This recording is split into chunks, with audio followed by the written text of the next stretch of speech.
Begins the count. Takes the snap. He's got the quarterback sneaking. He's got the touchdown. The Green Bay Packers are going to be world champions.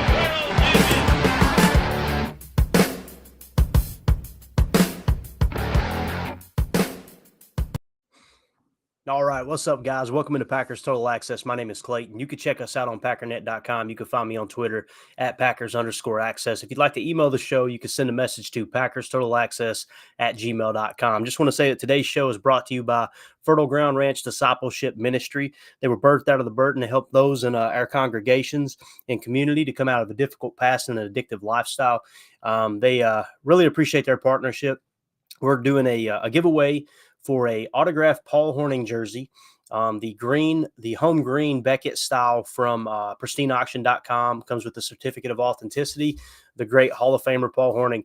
And if you want to enter yourself into that contest, just go to my Twitter account at Packers_access and click on the tweet that's pinned at the top of the page. Make sure you retweet that tweet and then follow the account that'll enter you into the contest one time. And then if you want to enter yourself in additionally, you'll see a link to FGR or Fertile Ground Ranch Discipleship Ministry. Just click on that link and you go donate $5. That'll enter you into the contest one additional time. For every $5 that you donate, you'll get your name in the hat an extra time as well. So on tonight's episode of Packers Total Access, it's going to be Chalk Talk. And for those of you listening on Tuesday afternoon, appreciate you hanging out with us, making us a part of your day. We're going to cover 6 key plays, key moments, if you will, from the Packers win down in Miami. And the whole purpose of this part or this version of Packers Total Access is really to kind of show you why the game ended up the way it did. You know, sometimes you watch the game, you listen to the game, you go back, you read the box score, you see statistics, and you immediately think that you understand why the game kind of outcome, occurred. And most of the time, it's not the case. There's key moments in every game that really dictates the final score. And we're going to kind of outline those for you today. Okay. Now, we're not covering every positive, every negative, but I tried to pick out the 6 that I felt like really controlled the flow of the game. All right. So let's start with the first one. And some of these, we've actually got footage that we're going to break down. There's a few of them we don't, that I just wanted to mention because I didn't want to brush over them, although there's really not much to see there if we were to break down film. Right. So the first one really came in the second quarter, 9 minutes and 21 seconds left. It was a 4th and 2 play. Miami was leading 17-10 at this moment, right? And the Packers were at their own 20-yard line. And for whatever reason, Matt LaFleur made the call and chose to fake a punt, right? And, sometimes when you see a fake punt occur, you can kind of understand why a team did it. Sometimes maybe you're near midfield. That can be a reason. Other times, you may look at the hat count and go, all right, they just checked at the line and say, hey, look, we got the hat count. Let's run a direct snap here and go for it on 4th down in a punt formation, right? That just wasn't the case in this one. Like I said, I don't have the video for this one because it's just pretty straightforward. The hat count wasn't there. To me, it seemed like it was a call made from the sidelines. I could be wrong, but it seemed like it was a call made from the sidelines by the coaching staff. They just decided we're going to run a fake punt here, and it didn't work, right? In a game that's that close, and the reason I mentioned the score is it was 17-10 at the time, right? And I just don't understand that fake punt call. Right now, I'm not going to sit here and pretend like I understand football better than Coach Matt LaFleur or any member of his staff, even the lowest on the totem pole. Right. But in that scenario there with the close scoring game, 17-10 and it being in the second quarter, you're kind of approaching what we call the middle 8. You want to put yourself in position, field position wise, to be able to capitalize on the middle 8. Luckily, it didn't bite them in the rear end too bad, although it did lead to a Miami field goal. Okay. So obviously, that sets it up and now puts you down 20-10. That's the first one I wanted to mention, right? I'm going to go ahead and share the screen and move on to the second play here because we do have footage for this. And hopefully you guys and gals can see this okay. So this next play this was the Miami Dolphin fumble, okay? And this came in the second quarter at the 2-minute mark. So we're inside that crucial middle 8 that we're always talking about. And for those of you listening, if you're a new listener, you haven't heard us mention that before, it's Michael Lombardi 101. The middle 8 is the last 4 minutes of the second quarter, the first 4 minutes of the third quarter, okay? And there's a lot of momentum that can be created there in the middle 8. There really is. And, for me being kind of I don't know how to say it, just a casual gambler. I like to put a little action on the game every now and then. I have a nice formula where if a team is leading the middle eight and leading in turnover differential after the first 4 minutes of the third quarter, then I might make a play on the point spread for the team that those two aspects of the game in the middle eight lean towards. Okay, so for example, if Green Bay, come out and won the middle eight and they were winning the turnover differential 4 minutes into the third quarter, I would feel really, really comfortable taking them plus the points if they were losing at that point. And the reason being is because your chances, I think that the statistics showed me it was 87%, I believe is what we're at this year. The teams that win the middle eight and the turnover differential, there's an 87% chance, 87% of the time they go on to win the game. So if you're catching points there too, it just makes a lot of sense. And this isn't a gambling show, just trying to show you how crucial that middle eight can be. And obviously everyone knows that turnover differential is huge. So again, this was the second quarter mark, 2 minutes left, 2nd and 2, and Miami's at their own 49-yard line. And this is a huge play right here, guys, because this would go up and set up a field goal for the Green Bay Packers. And that would essentially put them in position to win that middle eight that's so crucial, okay? And why do I mention that? Well, this play here was this was about a Joe. This wasn't about scheme, okay? This was about a specific player, and that player was Jarran Reed, all right? Jarran Reed came out and really just took over this play when you think about it. So Miami comes out, as you can see here on the TV copy, and those of you listening on the podcast, they come out in a unique look. They're in what we call a 21 ace, okay? And what I would call this play is 21 ace, H-flex, strong right, motion to same, offset, eye close, okay? That's the formation. So when they come out here, originally, you can see they're in a single back set. They're in an ace look, right? They've got one running back in the backfield, but they've actually got 21 personnel on the field, which means 2 running backs, 1 tight end.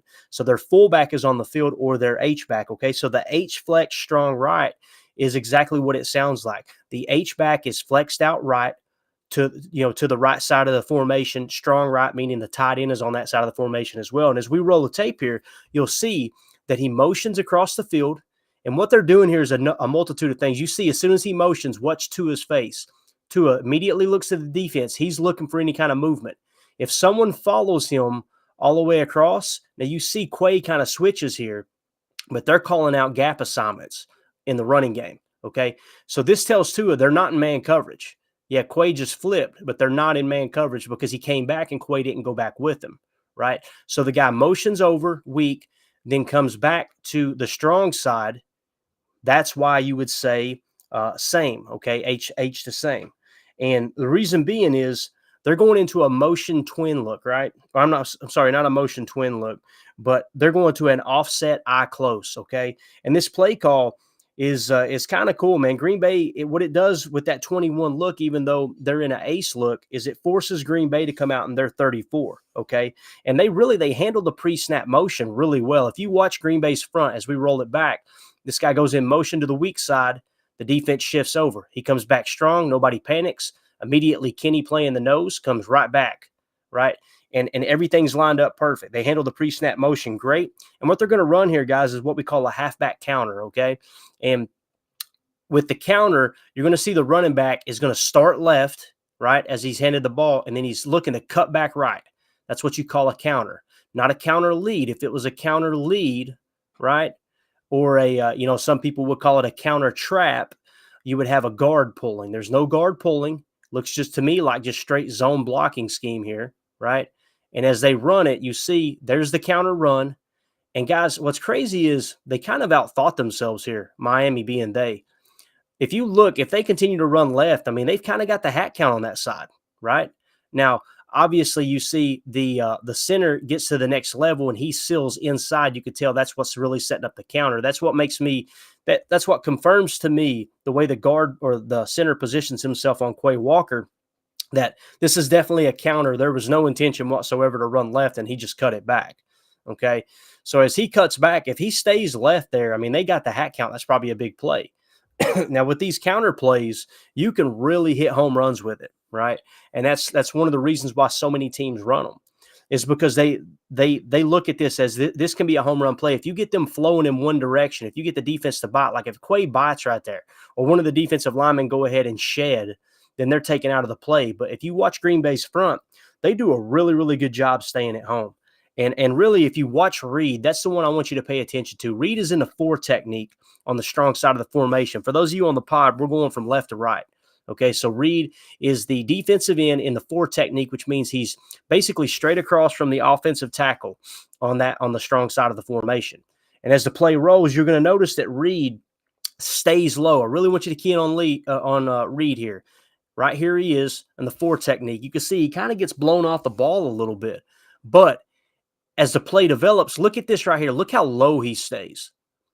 Excellent job by Reed just holding his gap. I mean, this guy has got him kind of on his heels. And you see Reed just holds his ground. Look at that. He's almost parallel to the ground. I mean, that's just a great base. Got his hands inside. He beat the offensive lineman to the punch, getting the hands inside. He's lower than the offensive lineman, and he's reading the running back on this counter. And as you see, Reed sheds and gets a hand on him. Not a great tackle, but you got to keep in mind he just bench pressed a 320-pound offensive lineman off of him. But you see he gets his hand in, and what's he do? Rips the ball out, right? Not only does he rip the ball out, Reed recovers the fumble too. I mean, this is a big, big-time play by Jarran Reed. And you've seen this kind of all year long. Jarran Reed's had a pretty good season.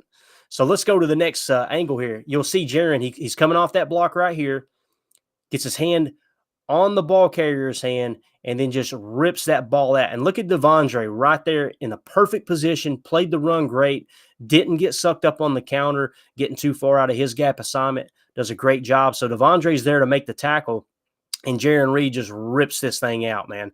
That play right there was the turning point in this game, in my opinion. That's a huge play. And then to have the agility on the ground, the wherewithal to go, all right, I got to get my hands on this ball. And Jarran recovers his own fumble. Let's see it again here. You see Jarran over there on the opposite side. This is now the opposite camera view.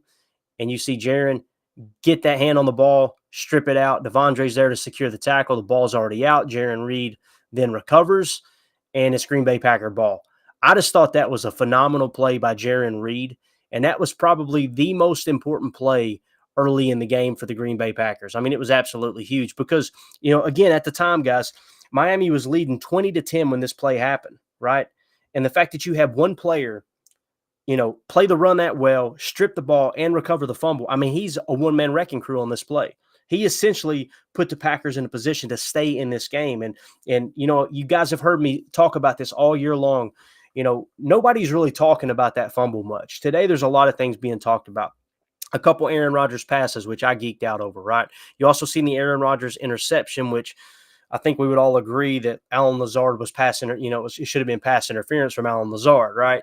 But, you got to play the game as it is, and you can't, you've got to overcome the refs as well sometimes.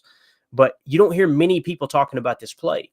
And when you go back and watch the tape and you catch these little things like this Jarran Reed fumble, forced fumble, it makes you go, okay, what kind of game did he have? And you go back and watch the tape. Jarran Reed had an excellent game. As a matter of fact, PFF graded him out, an 89.9 in this game.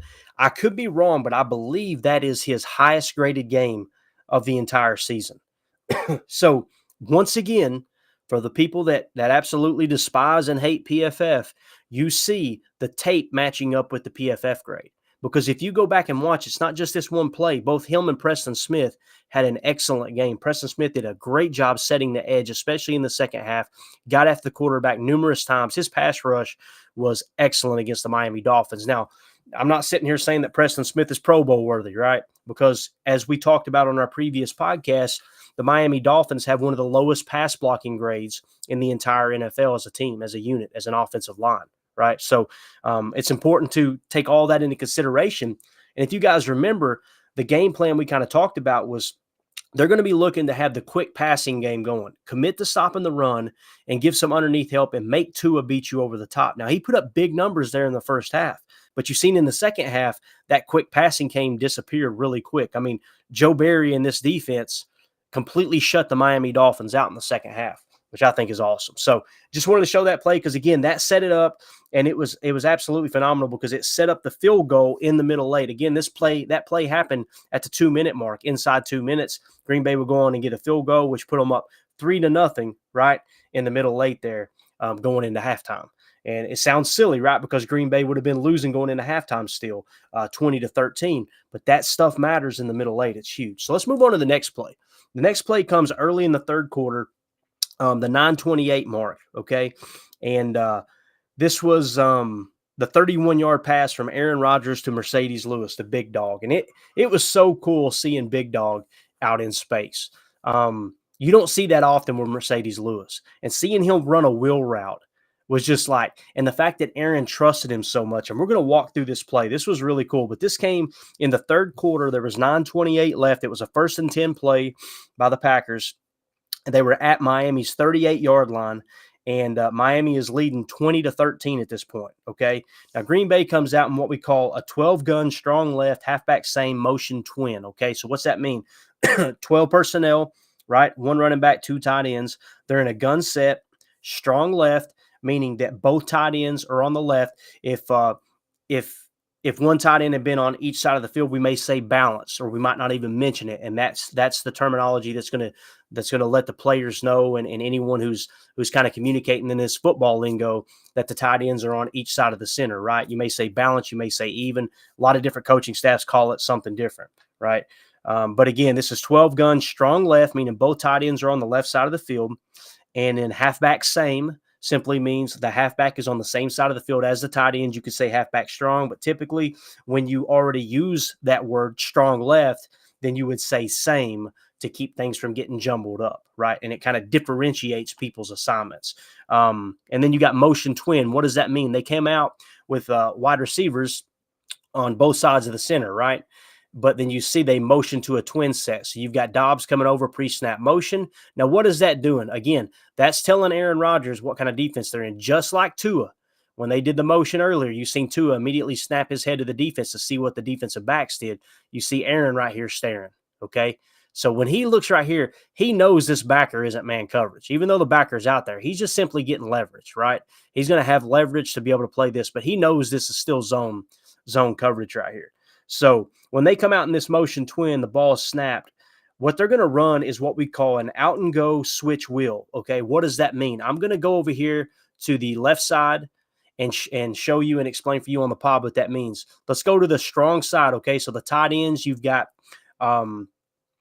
Tonyan on the line of scrimmage. Okay, he would probably be your traditional Y, and technically Mercedes would be the H, but you've got Tonyan, this is going from left to right. The camera view is behind the line of scrimmage. You've got Tonyan far left, and you've got Mercedes Lewis right beside him on the right, but about a yard off the line of scrimmage. Now, what does that mean? Out and go switch wheel. Okay, and out and go is starting from left to right, telling you that Tonyan is going to run an out and go. So he's going to go up, he's going to fake a little out route, and then take off up the seam. That's an out and go, okay? And then the switch, what's the switch aspect? The switch aspect is it's a tactic used on offense by offenses in the game of football, where you have two players, right, running routes, and they're going to switch positions, meaning they're going to cross over each other. So Mercedes' route is going to go to the left side, and Tonyan's is going to go to the right. They're going to kind of scissor out. Now, they're not going to cross paths at all. You're going to have Mercedes running this wheel route from behind Tonyan. But again, that's a switch wheel. Why is it a wheel? Because Mercedes is going to run a wheel route. What's a wheel route? It's basically a 2-read route where he's going like he's running a flat. Aaron has the opportunity and ability to dump it right there if he wants. Now, when he sees Aaron isn't looking, now you focus on your wheel route. And a wheel route is simply out of the backfield. You out of the backfield or off the line of scrimmage, you're going to get to the sideline and run a streak up the sideline, right? And that's what Mercedes does there. So again, that play call, 12 gun, strong left, halfback same, motion twin, out and go switch wheel. And the first read is actually on the opposite side of the field, and it's going to be a slant. So I'm going to go back to the original TV copy. We're going from left to right here on the podcast. You see Dobbs comes over. Excuse me. Dobbs is in the slot now. He's the first read. He's actually going to be a slant. And as we roll it, you see there's his slant, right? And Aaron immediately looks at him. You can see Aaron squares up his shoulders. He's looking at the slant. He doesn't like what he sees. Right?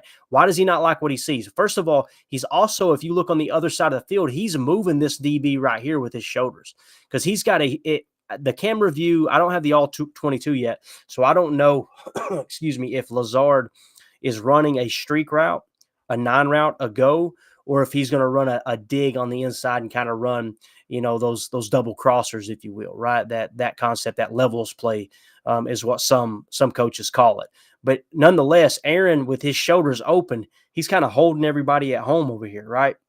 When he knows he's not going to Dobbs, immediately I want you to look into the backfield and you'll see Patrick Taylor gets a good chunk of the defender that's blitzing, but he is right in Aaron's face. I mean, completely in Aaron's face. So here you got 39-year-old Aaron Rodgers that everybody says is all washed up.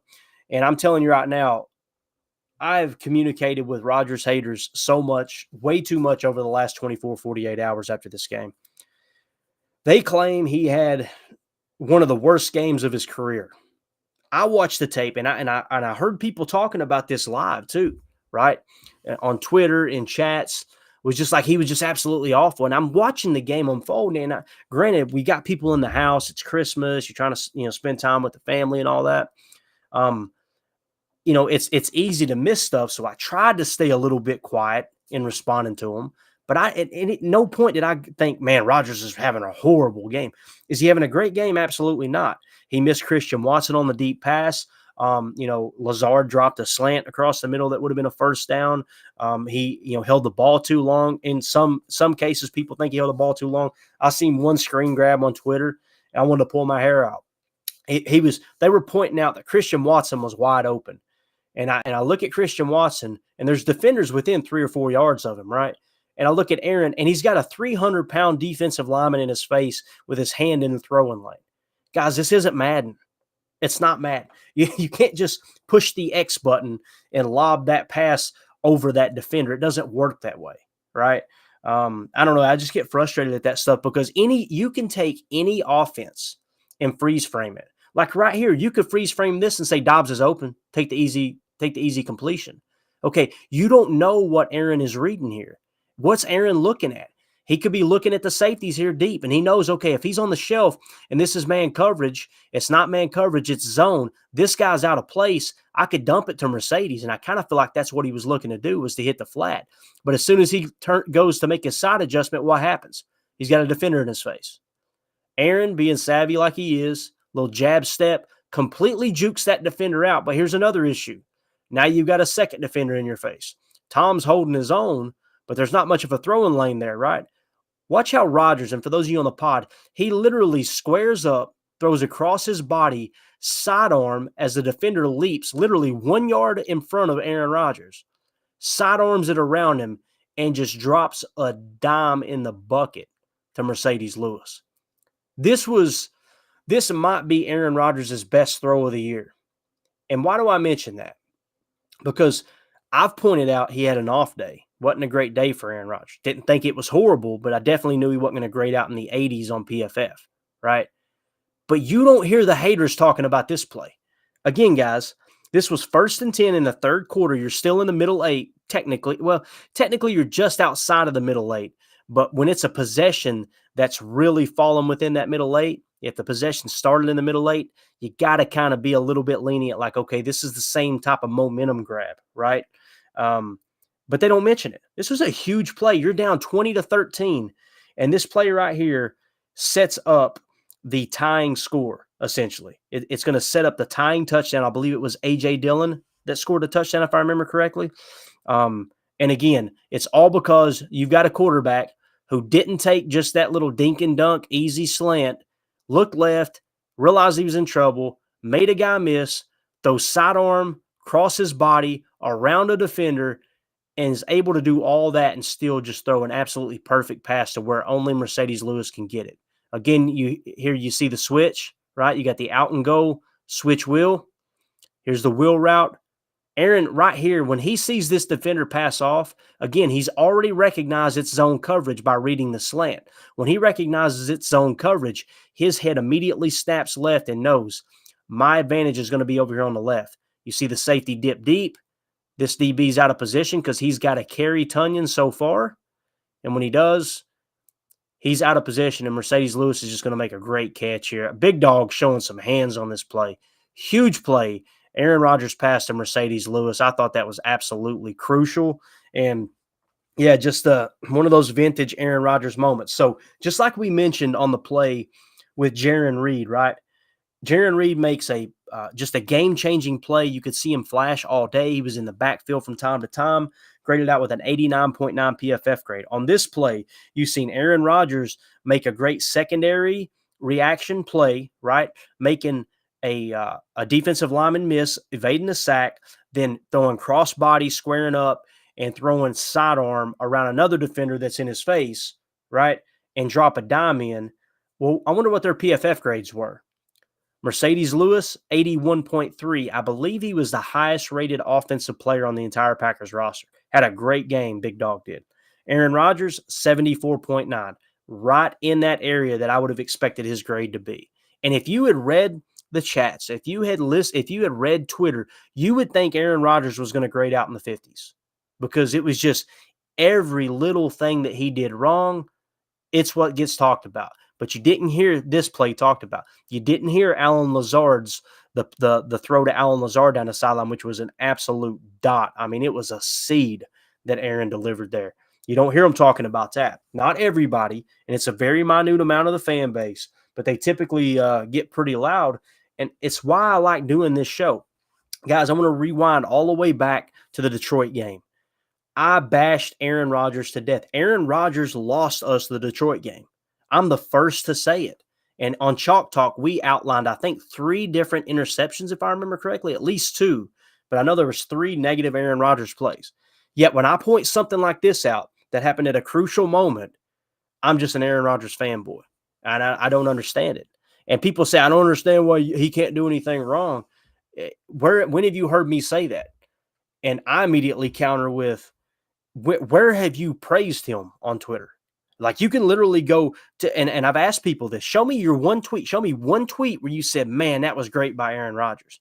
And they can't find one. But boy, they're quick to point out when you point out a positive. I'm sorry. I cover the Packers because I'm a Packer fan. And I'm not going to spend all my time on Twitter and on YouTube bashing all the negative plays that the Packers have. Nobody wants to relive that. I know I don't, right? So it's important to kind of outline, okay, how did Aaron Rodgers grade out of 74.9? Plays like this right here. Plays like the throw to Lazard. Some cases taking a sack when nobody's open, right? And I'm not talking about the one that was crucial there on that first possession. That was a horrible sack that Aaron Rodgers took. And I was one of the first to say you cannot take that sack there. You've got to throw that ball away and keep your offense in a position to score. But again, excuse me, that 31-yard pass from Rodgers to Lewis was absolutely huge. Lewis grading out at 81.3 in PFF, Rodgers 74.9. Let's move on to the next play here. And I'm going to change up the screen here. I don't have a video for this because it was a pretty simple play, okay? This was the Jaire Alexander interception. This came in the fourth quarter. 14 minutes and 8 seconds left. Miami and Green Bay are now tied 20-20. Again, excuse me, well, this this cold has got me pretty bad here, man. I don't know. I'm sure if you live anywhere in North America, you've hit in this cold front too, but it's really got my lungs tore up. So again, the last play we just covered, Aaron Rodgers, huge play that set up the tying score. Here's the next big play, in my opinion. It's tied 20-20. There's 14:08 left in the fourth quarter. Okay, the fourth quarter basically just started. 1st and 10, Miami's at their own 20-yard line. Okay, this is a 1st and 10 play. And this set up the go-ahead field goal, guys. That's why this was such a huge play. And I'm talking about the Jaire Alexander interception. I don't have a video for it because there's really not much to cover. Guys, it was a horrible decision by Tua. And the one thing I will say is there was 4 defenders in that area. Joe Barry's second half adjustment, we got to give him credit. I know that this year it's been real popular to say fire Joe Barry, fire Joe Barry. I didn't see many people saying fire Joe Barry yesterday when they shut the Dolphins out in the second half, right? And rightfully so. But this set up the go-ahead field goal and basically overthrows 4 defenders, right, including his receiver, Tyreek Hill. He was trying to force the ball to him. So rather than break that down because it's just simply a bad throw, a bad decision, I thought we'd do something a little different. I'm going to go to Twitter, and I want you guys to hear Jaire Alexander's reaction to this interception. It was absolutely awesome. It was hilarious. Listen to this. Walk us through that play. What happened and how'd you grab it? Oh, man, that's easy. So I'm just lining up. I seen number 10 motion over. Hey, Jones. I seen number 10 coming across the field. I said, oh, snap, he fast. So I backed off. When I backed off, I seen him coming. He ran right in front of me. I was like, wow, is he really overthrowing it? Huh? Took it down the sideline, turned over with my guys, gave the football to a little kid wearing 23. I love it. Merry Christmas to you. I don't even have more to say. That was Merry fantastic. Christmas. If you celebrate it, Merry Christmas. Go enjoy time with your family. We got a dub, baby. Pack is back. Love it, love it. Walk Now, us through that I'm gonna play. play it one more What time, but happened you and got to how'd listen you to this grab one more it? time. Oh, man, that's easy. So I'm just lining up. I seen number 10 motion over. A. Jones. Huh? I seen number 10 coming across the field. I said, oh, snap, he fast. So I backed off. When I backed off, I seen him coming. He ran right in front of me. I was like, wow, is he really overthrowing it? Huh? Took it down the sideline, turned over with my guys, gave the football to a little kid wearing 23. I love it. Merry Christmas to you. I don't even have more to say. That was Merry fantastic. Christmas. If you celebrate it, Merry Christmas. Go enjoy time with your family. We got a dub, baby. Pack is back. Love it, man. Love it. And guys, you've heard me over and over and over how much I've gotten on Jair Alexander being too mouthy and playing outside of the structure of the defense. It seems as if Joe Barry has given him freedom to do that, right? And we all know he's got a ton of talent. I'm more in the camp of I like for players to be a little less mouthy and a little more enforceful on the field. What I loved about Charles Woodson was a dog on the field. He would lay people out. He would strip tackle constantly, but you didn't see him dancing much. At least in Green Bay, you didn't, right? He may high step on his way to the end zone, but I like that dog. My favorite, probably one of my favorite players of all time, and I had people ask me this when I was in Green Bay because I had his jersey on, was AJ Hawk. I loved how AJ Hawk played the game. AJ Hawk wasn't a guy out there. You never seen AJ dancing one time. AJ played every single game of his career, and excuse my language, but he played it pissed off. And it was, I'm gonna thump their head. I'm gonna push their face into the mud as I get up off of them. At one point, one of his defensive coaches was talking trash to him from the sideline. AJ got a big play. I think he forced a turnover and then flipped his coach off at the sideline.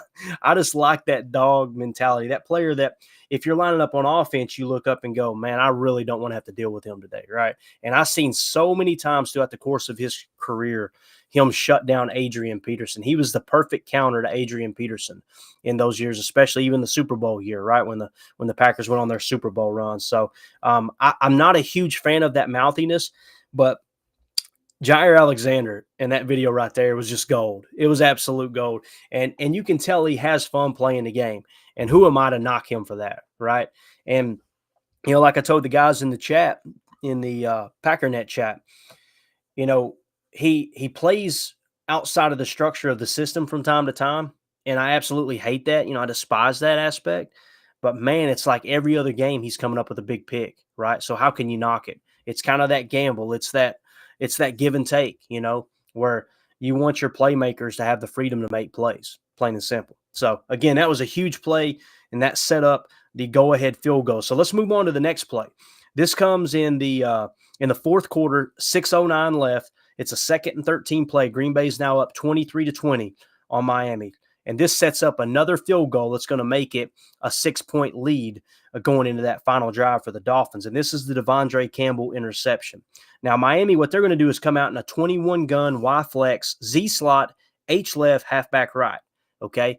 And I'm not going to take too much time to explain what all that means. But, again, that look is a 21-gun, 2 running backs, 1 tight end, Y-flex. The tight end is flexed out wide. If you look here, he's at the bottom of the screen, flexed way out. That's a Y-flex, and then you've got Z-slot, which basically means, sometimes you see the tight end lined up here in a close split, and they're playing off. That would technically be a flex, but in this case, Z is in the slot. He's on the line of scrimmage, and you got the opposite receiver playing X at the top. So you got your Y is all the way at the bottom. He's split wide. Some people would say Y-flex wide. They may go a little more in detail about that, but I would just call it 21-gun, Y-flex, Z-slot, H-left, meaning the H-back, the fullback, is on the left side of the line of scrimmage, okay? And he's kind of lining up almost in that traditional tight end role, number 30, their H-back. And then you got halfback right, meaning he's, obviously in the sidecar on the right to Tua. Now, Green Bay, obviously, it being a 21 set, they counter with what I call a 3-4 wide. Okay, what does that mean? They're going to come out, and the look that they've got here is they've got kind of a real wide base 34 look. Okay, and for those of you listening on the pod, I'm going to try to describe it for you here. Starting from left to right, their outside linebacker is in a 9 technique. Their first defensive lineman, the first of 3, is in a 4-eye. What's that mean? It means they're on the inside shoulder of the left tackle. Okay, that means 4-eye, the eye standing for inside. You're playing a 4 tech, but you're on the inside shoulder. Then you got another 4-eye opposite. I'm sorry, not another 4-eye, a 2-eye opposite him, which is kind of like a some people in the old scheme, the old system would call that a 1 technique, right? You're basically in the gap between the center and the guard, but essentially it's a 2-eye. Nowadays terminology, you would say, okay, 0 being the center, 2 being the guard. He's on the inside shoulder of the guard. There's no O's. You don't hear anybody say 2-0, right? It's all eyes are playing straight up. I kind of grew up learning football where you had the odd looks, a 1 tech, a 3 tech, and you wouldn't even go into the details of it being an eye. But essentially, again, you've got a 9 technique, a 4-eye, a 2-eye, a 6 technique, which would basically be straight up on a tight end if there was a tight end. In this case, there's not. So he's almost got that 5 technique look, but he's far enough out that I would consider it a 6. And then you have another 9 technique. So it's kind of a unique look here. And what the Packers are doing really essentially is they're looking to keep everything contained. They've got everything spread out wide. They're giving the inside look. Now, I think they shifted to this because if you see the H-back is the back that's in the field in the backfield here. So they've got a running back flexed out wide. So I think they're really not that concerned with handing the ball off to their H-back in this specific situation. Now, what Green Bay is going to do here is they're going to run what I think is a cover 2. And I'm going to explain to you why I think it's a cover 2. As we go back to the TV copy here and they come set. So here's the look, right? The ball is snapped. One thing I want you to key in on, Green Bay's bringing a 5-man rush, but I think it's a cover 2 because watch Rasul in the bottom. You'll see Rasul kind of stays in really tight here, right? If it's a cover 3 and Rasul's responsibility is to drop deep, he's not playing it this way. I know he's reading the quarterback's eyes, but this is, I think, kind of a, I don't know, more of a sugar cover 2 look. You see Rasul come out here. He pops out, stays in close. That's what makes me think it's a cover 2 because Rasul is flat-footed the entire time. So this is one of those rare just straight-up cover 2 calls that Joe Barry makes. So Green Bay's going to bring a 5-man rush. You guys remember on the last episode we talked about how Tua gets the ball out really, really quick. They're looking to pass the ball extremely fast, right? Short, intermediate routes. That's Tua's one of Tua's strengths. One of the things that, when he was at Bama and coming out of Alabama, coming out of college, was quick release. Tua has a quick release and he's accurate short to intermediate. But, people would say it's no secret. He doesn't have a cannon to throw the ball deep. Now, he can throw the deep ball. It's just not his specialty, right? So I think the thing that stands out to me here the most, they bring a 5-man rush, right? So they want to continue him to rush the ball out. But this almost looks like a cover 4 invert to me. What does that mean? When you run a cover 4, you've got basically 4 defenders that are responsible for a quarter of the field, right? Typically, you got your left corner is going to cover that quarter of the field deep. You got your free safety or strong safety, depending on where, where the tight end lines up, is going to play the left quarter, inside quarter. Then you got your strong safety going to play the right inside quarter. Your right corner is going to play the deep quarter, right? Now, you may have some kind of roll effect to that. That's cool. But when you do that, you typically only have 2 defenders playing underneath, right? If you've got a 5-man rush. So in this case, what they're doing, and if you notice, it looks to me like Quay Walker is communicating behind him. He points to the safety, right, to Amos, and he says something. So I think what he's doing is letting him know, hey, look, I'm staying 2 here. I'm not dropping deep. You cover me up here. Okay, so what's that do? That turns it into a cover 2. And what I mean by cover 4 invert, rather than having 4 defenders covering deep, you've got 4 defenders covering short. You see the safety, late rotation, they're showing the 2 on the shelf, that traditional Vic Fangio cover 4 look, 2 safeties deep. As soon as the ball snapped, a little spinner effect, you got the safety dip in, and look at the 4 defenders short, guys. Like they're basically telling Tua, we don't think you'll throw deep now. We don't think you can throw deep. And what he's trying to do here, as soon as the ball snapped, you see Devondre's kind of cheating right here. Tua sees it, snaps the ball. He's going to try to hammer this skinny right here.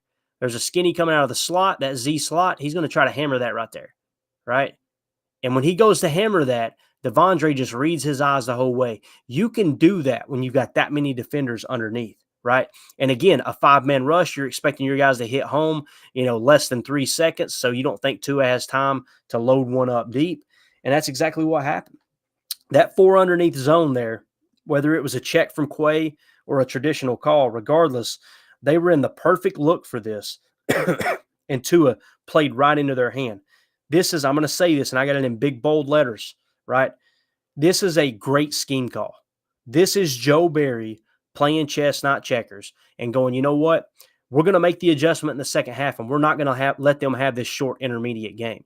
They come out, they see Tua on the shelf. Tua thinks, I'm going to have that seam there, especially once Quay commits outside. He throws it. Devondre's reading him the whole way. Easy interception. This was a huge, huge play, guys. Again, 6 minutes and 9 seconds left in the fourth quarter, a 2nd and 13 play. This set up another field goal that's now going to stretch the lead for Green Bay 26-20, where the final would be. So you got to give kudos because it's a great scheme call. Now, you look at it and go, man, that's a great play by Devondre. It was, but at the same time, what did he do special here, guys? He just covered his zone, and Tua just threw it right to him. Now, you're probably thinking, okay, I bet he had a high PFF grade, right? There's nothing there that PFF says, man, he did something extravagant. I guarantee you they graded him out on that play as he did his job. He didn't do anything excellent, right? And that's what I love about PFF. It's all about consistency. It's all about playing within the scheme to the best of PFF's knowledge of knowing what the scheme is and just make a play, right? You shouldn't get a superstar grade for that play. The quarterback threw it right to you, but it was a perfect scheme. Now, if you go to the PFF grade, what was Campbell's PFF grade? 60.3. Not on this specific play. We don't know what that is specifically, but for the day, 60.3. Nothing extravagant. What you got here, guys, Joe Barry making a second half adjustment, doing an excellent job getting this dub. This dub, in my opinion, the game ball goes to Joe Barry.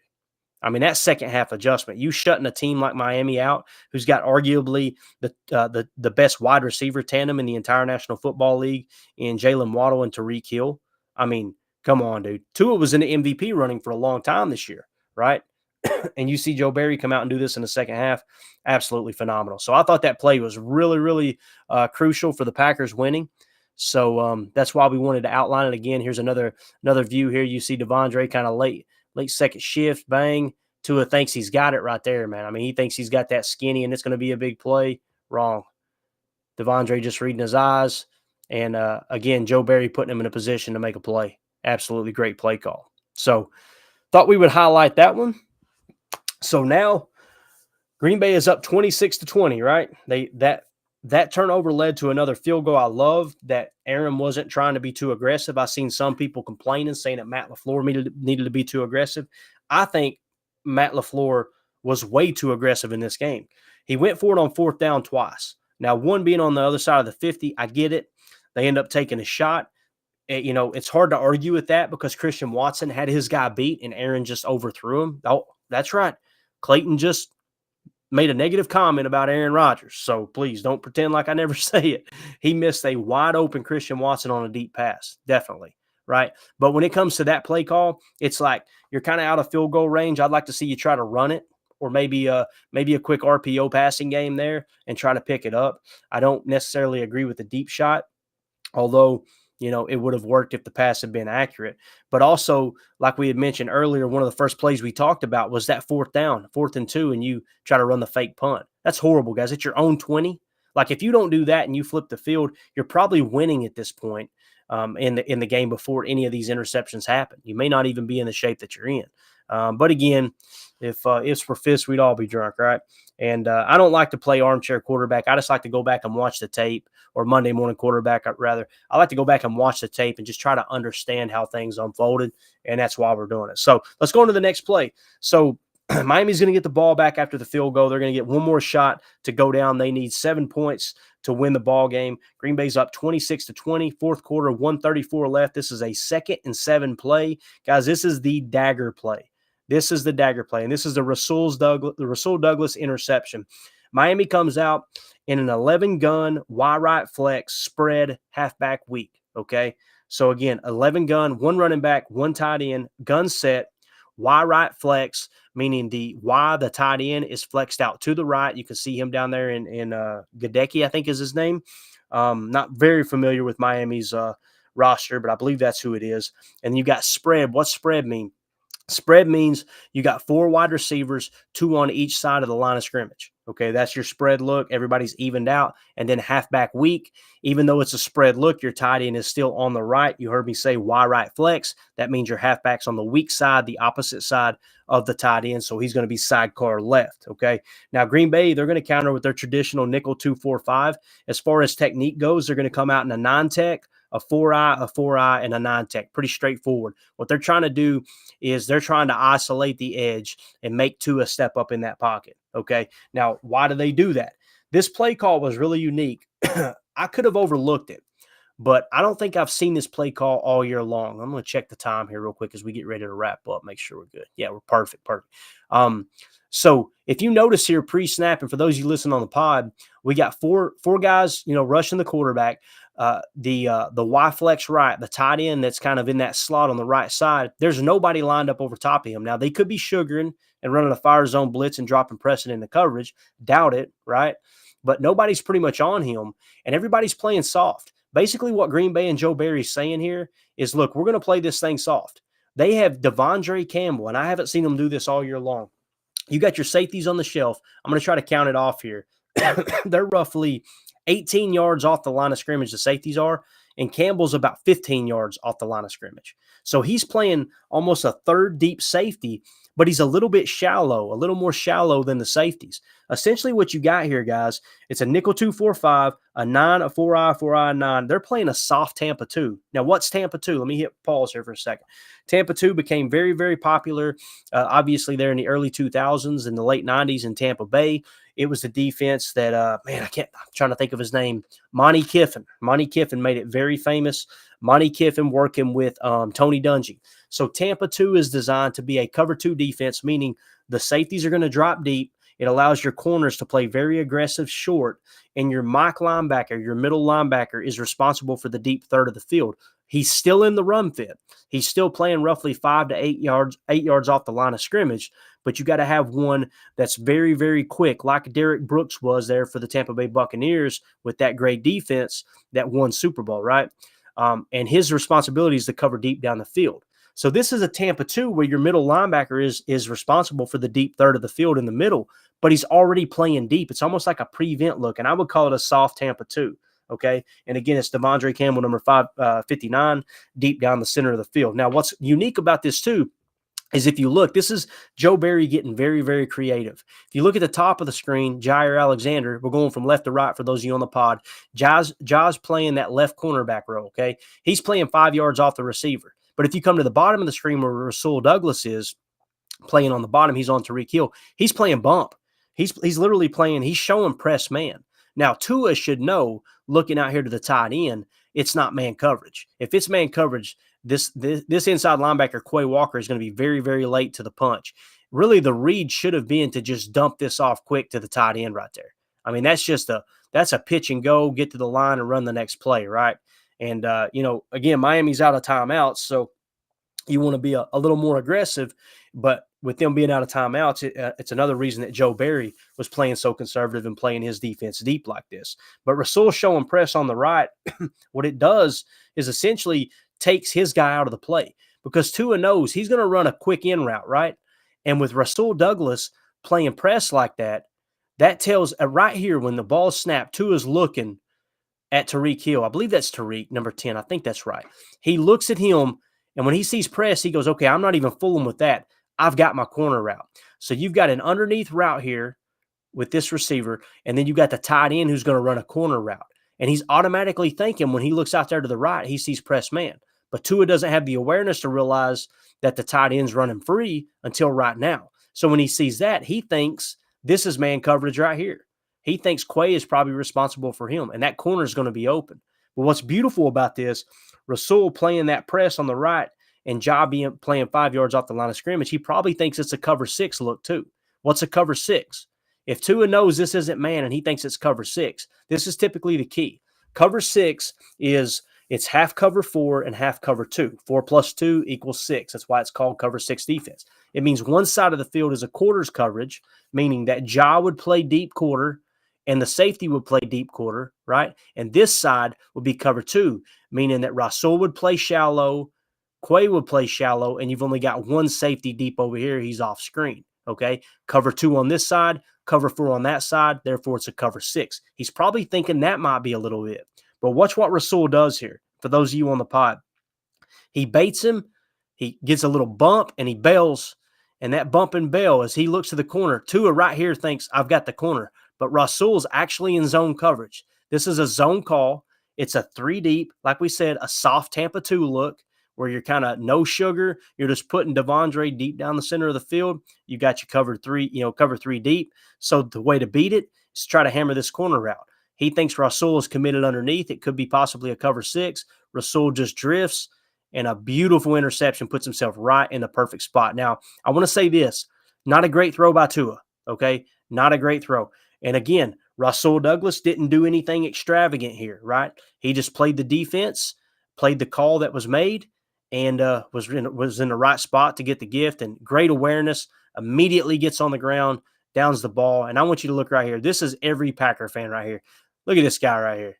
For those of you on Twitter and YouTube, this was Jacob in the luxury box against the Rams. Acted like that all night long, embarrassed the heck out of me.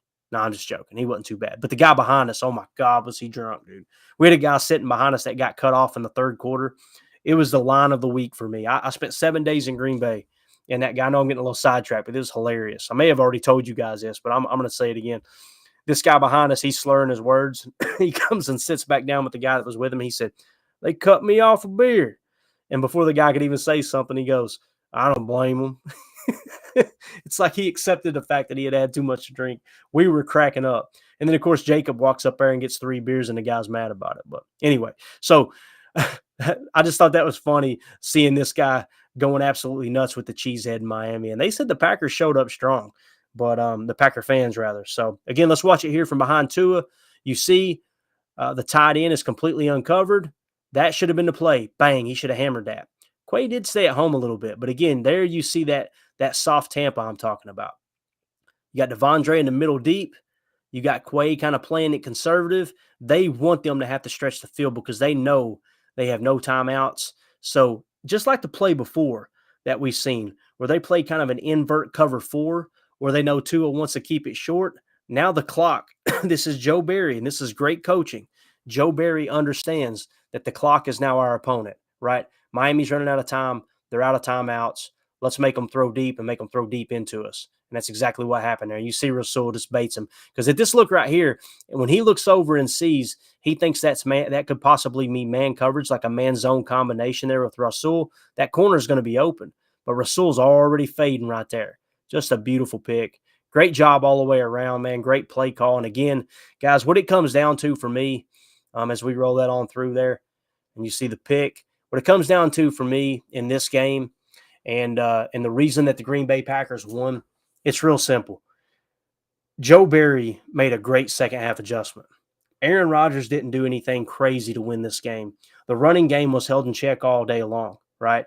I think that I believe Aaron might have averaged 4 yards a carry and AJ averaged 3, which, some would say just keep pounding the rock and you could get it done. I know I was screaming that when they were inside the 5, but at the same time, Matt LaFleur got too aggressive with his play call in the first half and kind of made things very, very, very shaky early on, right?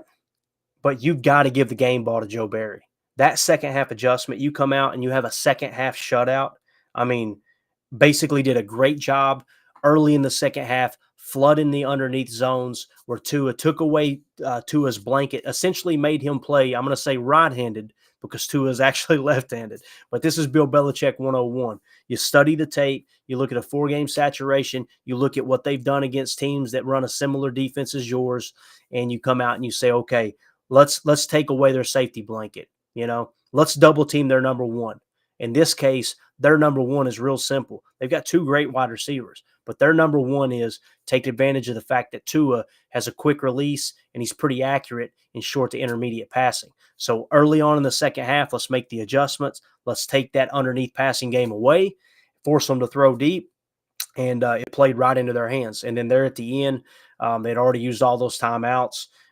Did a great job, Matt LaFleur, kind of slowing the game down a bit and taking those chip shot field goals. If we had taken field goal earlier and not been as aggressive, obviously it had been a 2-score game at that point. But again, you can't, hindsight's 2020. I'm not going to sit here and pretend like I understand football more than an NFL head coach. So I just thought that was cool. Again, second half shutout by Joe Barry. Great second half. Flooding the underneath routes until it was time to start playing a little bit of prevent, that soft Tampa look. And then 2 players that I really, really want to give a shout out to, not that they're listening, but just to kind of highlight that, hey, they had an awesome game. Preston Smith, PFF grade of 90.0. Absolutely phenomenal there. And then, of course, Jarran Reed with what I think might be his highest graded game of his entire career, definitely as a Green Bay Packer at 89.9. And again, guys, I don't think we win this game. I don't think we win this game if he doesn't force that fumble. And not only did he force the fumble, but he held 2 gaps. He showed great technique. He stayed low, kept a good center of gravity, kept his hands inside, and had the wherewithal to strip that ball out, and not just strip it out, but then recover the fumble. So my game ball would definitely go to Jarran Reed here. So again, just wanted to highlight 6 key moments that controlled the outcome there in Miami, and a huge win. The Packers are still alive.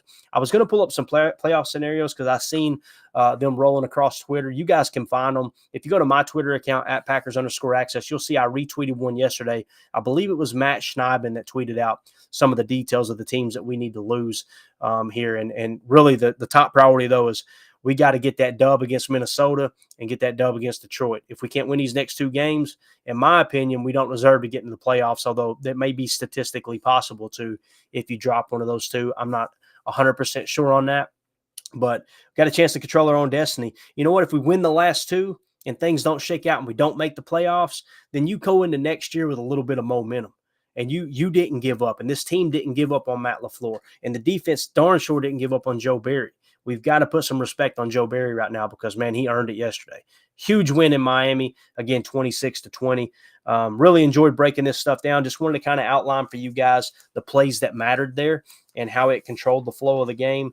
And, again, Jarran Reed with arguably his best game as a Green Bay Packer. So just want to thank everybody for hanging out with us here on Twitter and YouTube. Also want to thank everybody for making us a part of your day here on Tuesday with the podcast. Really, really appreciate you. I hope everybody had a Merry Christmas and a Happy Holidays, whatever you celebrate. We appreciate you taking time to hang out with us. As always, let's go out and be the change we want to see in the world. Go Pack, go. Inches to go.